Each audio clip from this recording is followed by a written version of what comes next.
one pattern you saw while looking at Pascal's triangle? The ones just go outside. Outsides are all ones. Love it.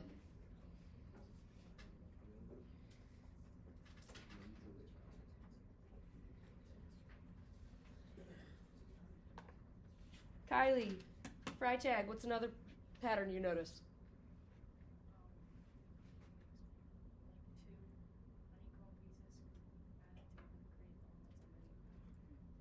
Two honeycomb pieces added together make the one below it. And this is true throughout the entire triangle. This is actually the pattern that helps us fill in the triangle. This is 5, this is 10, this is 5. 6, 15, 20, 15, 6.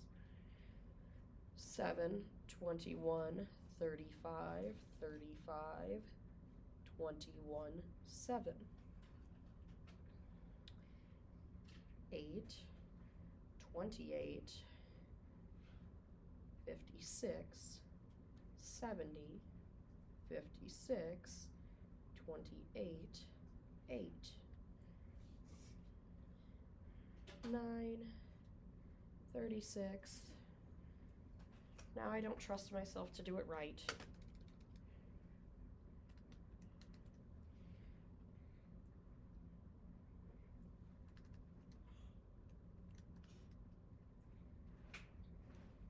Now I made my calculator angry. 126, 126, 84, 36, 9, 10, 45, 120, 210, 252, 210, 120, 45, 10. And I will pause so people get a chance to fill it in because sometimes I go faster than people.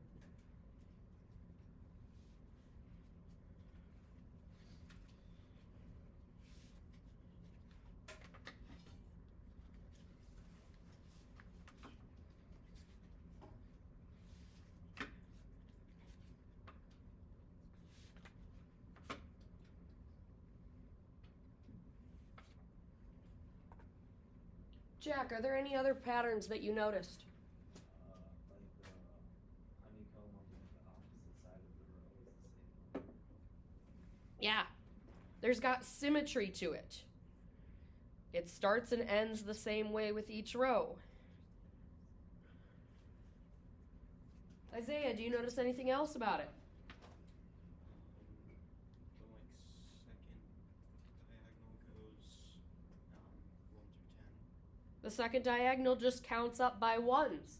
Technically, it goes more than 1 through 10 because Pascal's triangle is infinite in length.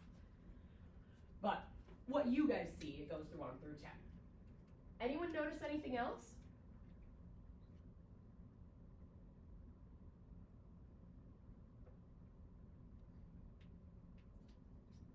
There are technically a lot more patterns to this. If you don't know them all, it's not the end of the world. But Pascal's triangle has a lot of patterns to it because of what it's built from. Now, Pascal's triangle, this triangle is going to be something that you are going to be allowed to use on your tests and quizzes, assuming you do not write anything on it other than what you're supposed to. There is essentially one other thing we're going to be writing on this. Yes, you can write your name on it. I'm not going to get upset about your name. But there's essentially one other thing you're going to write on this triangle. And that's it. Oh, there are my warm-up versions. I wondered where these went. Meh.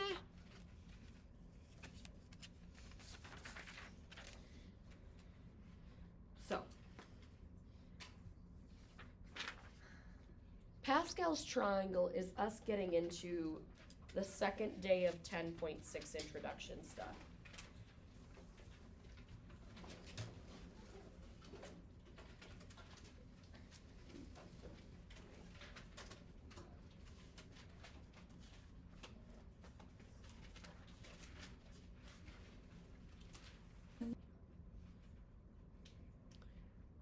So,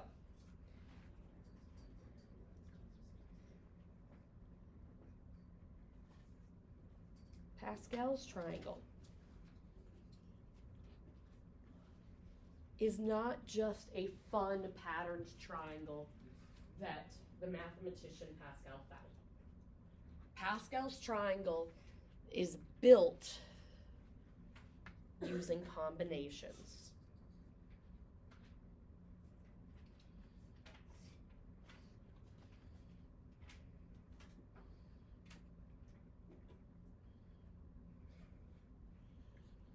That is where these patterns come from. Because it comes actually from combinations. And it just happens to have a lot of patterns to it. Now in Pascal's triangle, each of the rows is numbered. The one that just starts with a 1 is actually called row 0. And after that, they count. We've got row 1, row 2, and then I've got you Pascal's triangle down to row 10.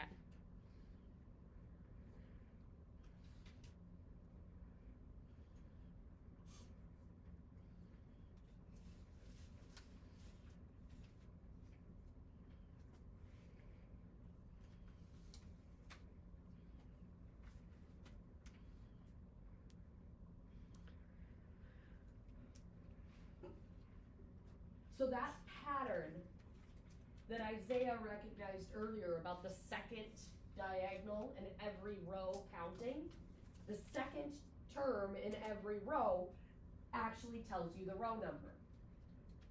The 0th row doesn't have a second number, hence row 0. Row 1, row 2, row 3, 4, 5, 6, 7, 8, 9, 10. Now these rows, as I said, are built by combinations. So, for the sake of marking some things, I'm going to write out a spread out version of the first 3 Pascal's rows on my notes, just so I can mark some things about them.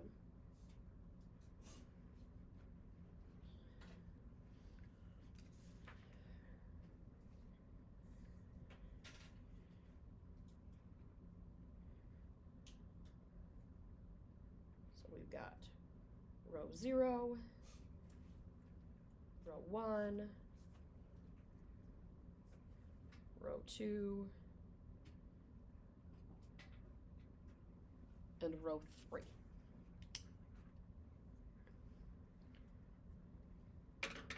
So combinations.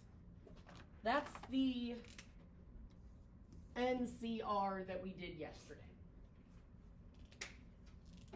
NCR for Pascal's triangle. The N comes from the row. The R comes from the position in the row, starting at the 0th position. What do I mean? I mean that this 1 right here comes out of 0 combinations of 0. 0 combinations of 0 is 1. Row 1 come from 1 combination. The first term is technically the 0th term, so it's 1 combination of 0 and 1 combination of 1.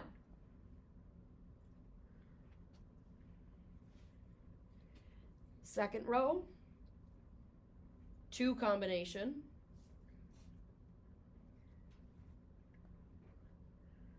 The first term is actually the 0th term, so this is 2 combinations of 0, 2 combinations of 1, and then 2 combinations of 2.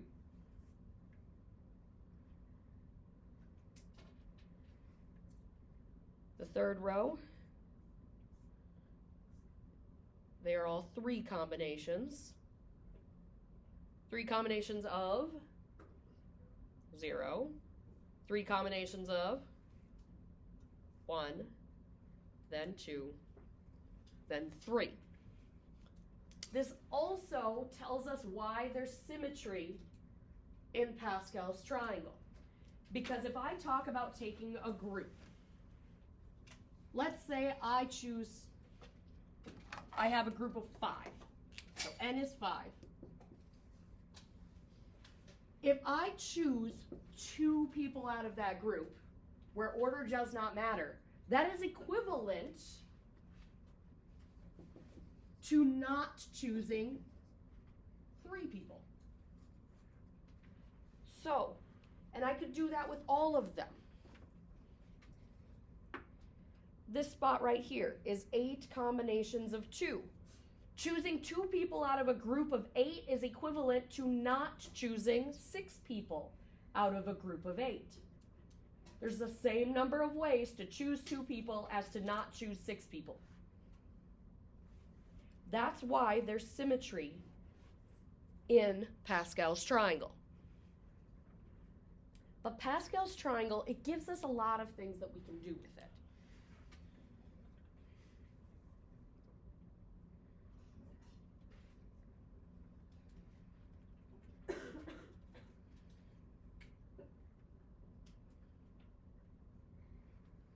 Without a calculator, it allows us to evaluate things like the following.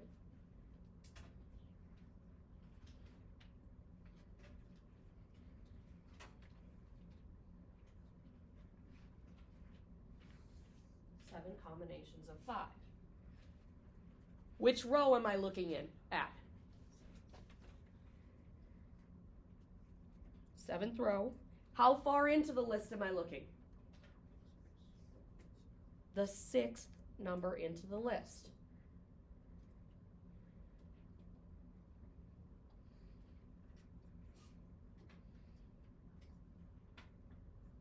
So if I go to the 7th row and count 6 in, 1, 2, 3, 4, 5, 6, 7 combinations of 5 is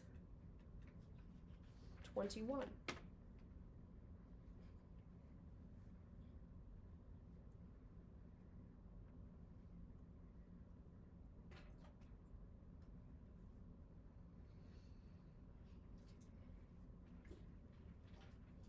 Six combinations of 2. Which row and how far in?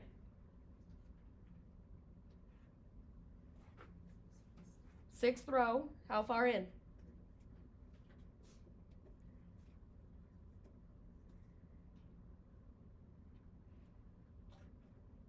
Sixth row, 3 in is what number? 15.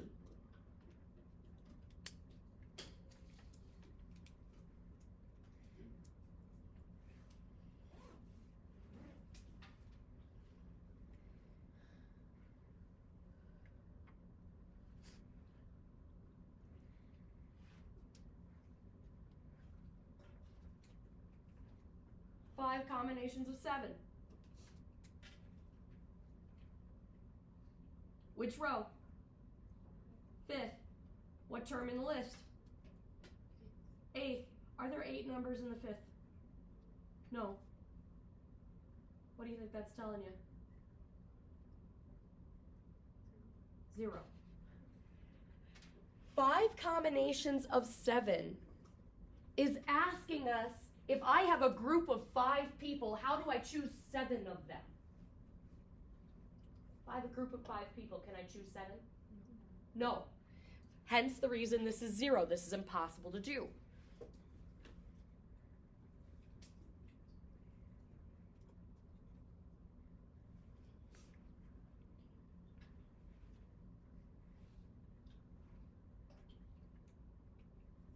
Last one like this. 11 combinations of 4. Which row am I looking at? The 11th row. Do we have the 11th row? No, but do we know where the 11th row is located? Just below the 10th row. How far into the row would I need to go? 5.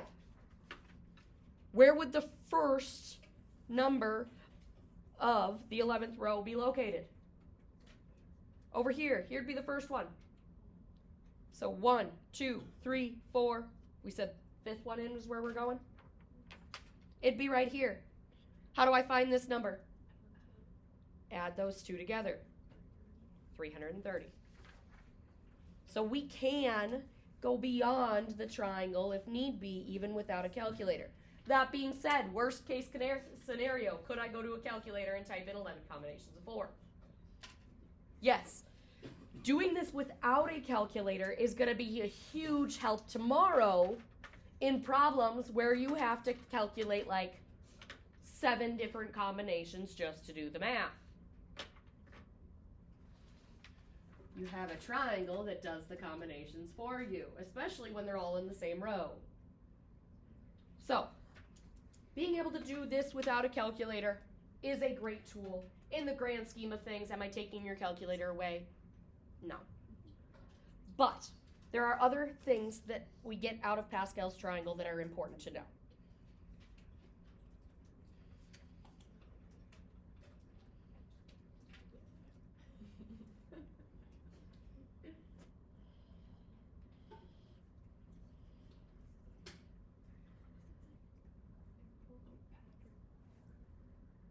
Important patterns, yes.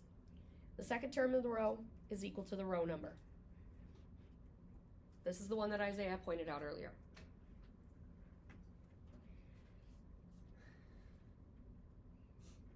It is symmetric. This is the pattern Jack pointed out earlier.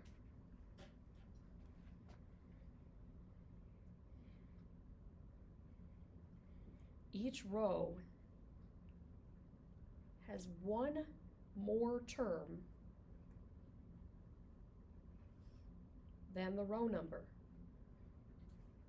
This was not pointed out.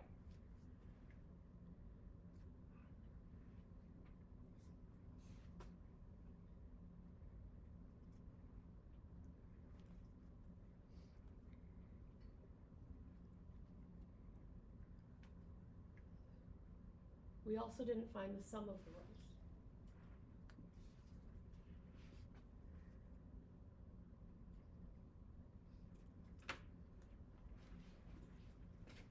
If I go through and I add up an entire row, this one adds up to 1, this one's 2, this one's 4, this one's 8, this one's 16, this one's 32, this one is 64.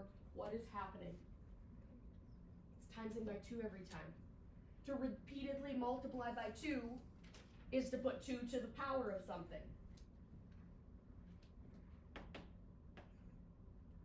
What is 2 to what power?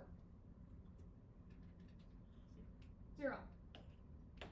2 is 2 to the first power. 4 is 2 squared. 8 is 2 cubed. 16 is 2 to the fourth. 32 is 2 to the fifth. You getting the pattern? It's 2 to the power of the row number.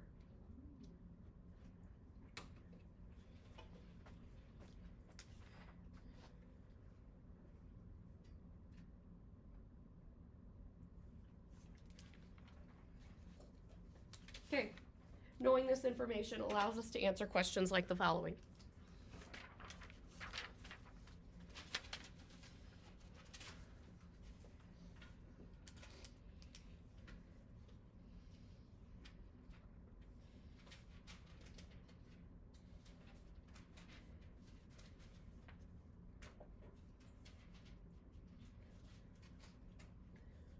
Consider the 19th row.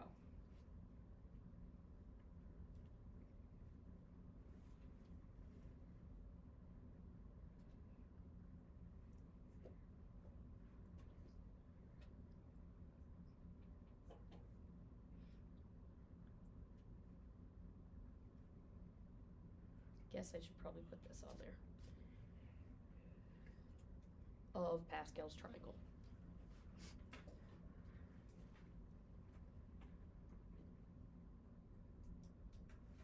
How many terms are there?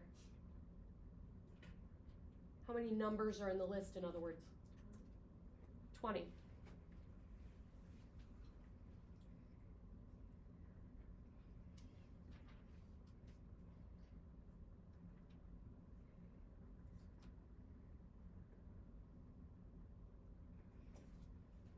What is the sum of the terms?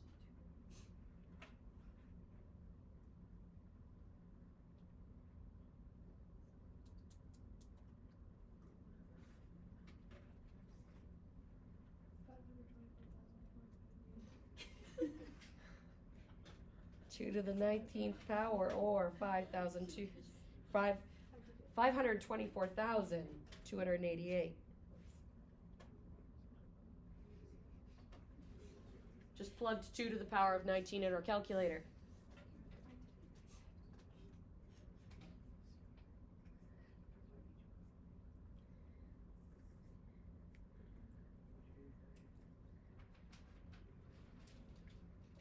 What are the first 3 terms of that list?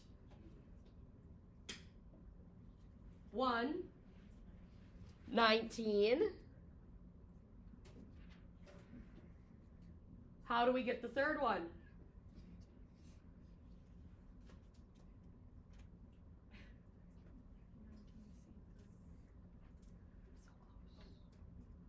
So close. Okay, I was told 19C3, which is close but not quite. Remember, the first one's 19C what?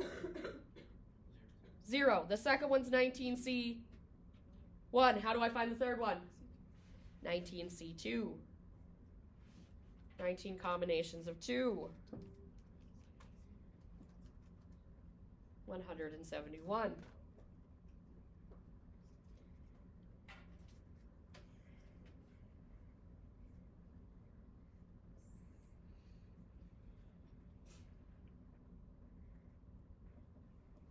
What are the last 3 terms? The same except backwards order. 171, 19, and then 1. So knowing Pascal's triangle can help us do this stuff. There's one other thing you're going to see today.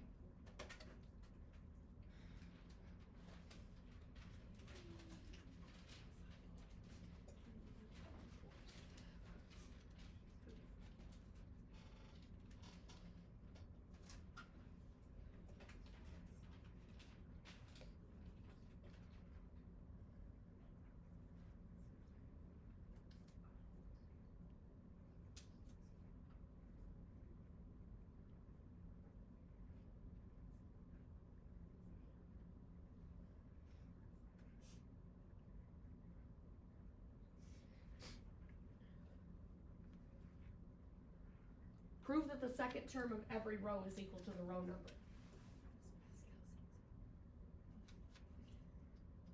Not a proof, I hate to break it to you. Nor is looking at the triangle and saying, well, that one's 1, that one's 2, that one's 3, that one's 4, that one's 5, that one's 6, that one's 7, that one's 8, that one's 10. I skipped over 9.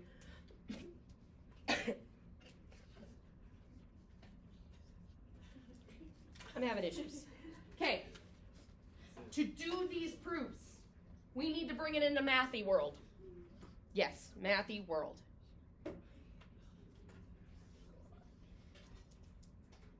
How do you find the terms within the list? How are they found?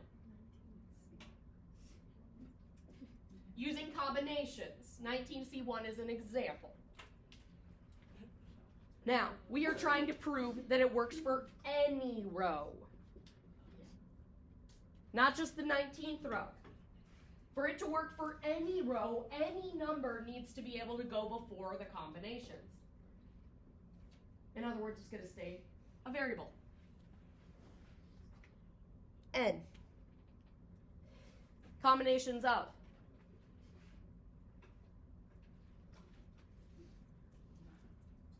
The second term in every row is a combination of what number? 1. We are going to prove that n combinations of 1 is equal to the row number. If I'm doing n combinations, what's the row number? N. This is what we're trying to prove.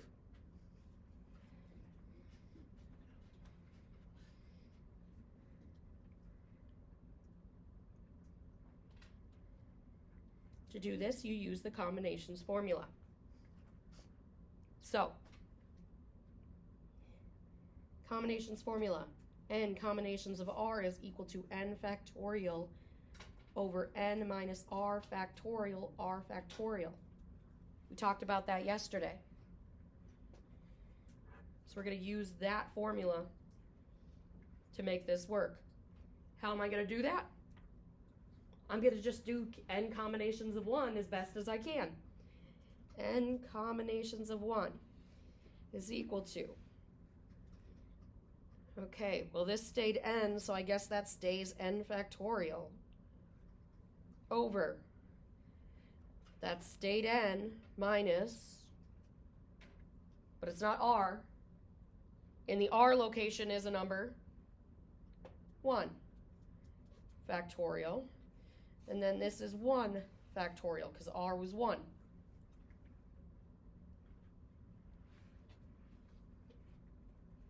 And I'm going to simplify what I can. Can I distribute a factorial symbol? No, so I cannot do that. Can I find the factorial of 1? 1. 1 factorial is 1. Do I really need times 1? No. So that 1 factorial can just disappear altogether. I've now got n factorial over n minus 1 in parentheses factorial. What is a factorial? Multiplies by all numbers that are smaller than it all the way down to 1. So let's talk about n factorial. N factorial is therefore n times, what's the next smaller number? Nope. Smaller than n. Has to be 1 smaller than n.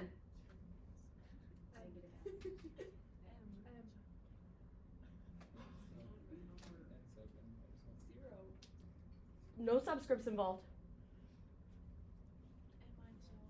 N minus 1. If I get 1 smaller, what number do I have? N minus 2. Could I keep going? Just a couple to see the pattern. I could keep going, but it's going to end at what? 1. That's how factorials work. That's the top.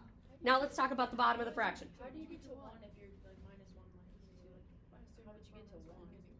Farther away from 1. No, you're not. N has to be a positive number. So if n was 5, this would be 5, this would be 4, this would be 3. If n was 12, this would be 12, this would be 11, this would be 10. N has to be a positive integer. So whatever n is, as you're going down, as you're subtracting from it, you're getting closer to 1 as you subtract a number every time. Okay. The bottom has n minus 1 factorial. N minus 1 factorial starts at n minus 1. And then it multiplies by the next number smaller. What's smaller than n minus 1? N minus 2. What's smaller than n minus 2? N minus 3. And I would keep going until I get to 1.